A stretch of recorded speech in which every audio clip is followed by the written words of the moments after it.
a case that later became known as District of Columbia versus Heller. As I recall, you voted for rehearing en banc with respect to an opinion striking down that same ban on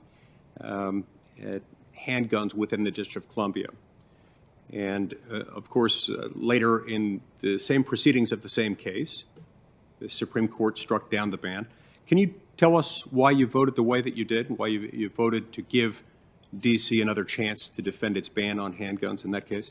Yes, Senator. As I know you know, because you were a law clerk yourself, you know that rehearing en banc is a vote to hear a case. It's not a vote on the merits of the case. And in my case, for myself, it's never a vote on the merits. It's a vote to rehear the case. The panel decision was the first time, I think ever, a court of appeals had held the individual right to keep and bear arms, which you are exactly right, the Supreme Court did uphold in the end. Every court of appeals had decided to the contrary, and the issue was plainly one that would require looking at a deep historical record as to the meaning of the Second Amendment and as to the way that it had been applied. I thought this was an extremely important issue, important enough since it was the very first time that we should hear it en banc. I was not the only judge, and other judges, including a judge appointed by a president of a different party, also voted, and for the same reason, so that we would have an opportunity to hear the case. Thank you. I appreciate that. Let's talk a little bit about the meaning of the Second Amendment.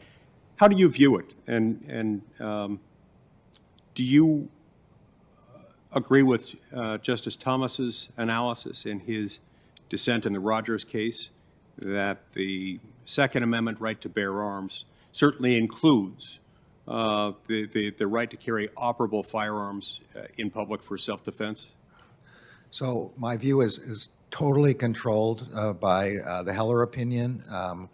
And in that case, Justice Scalia held that there was an individual right to keep and bear arms for self-defense. In the subsequent McDonald case, the court said that was a fundamental right, which applied to the states as well. It is a right, as Justice Scalia said in the opinion, like all rights, that is subject to some limitations. The court has not given us much more to work with at this point.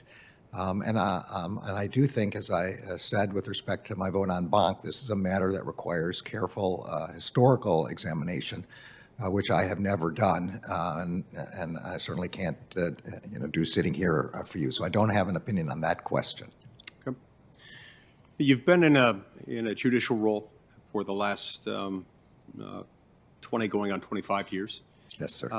You'll be in a different role, confirmed to this position, one in which you'll have a significant impact on policy.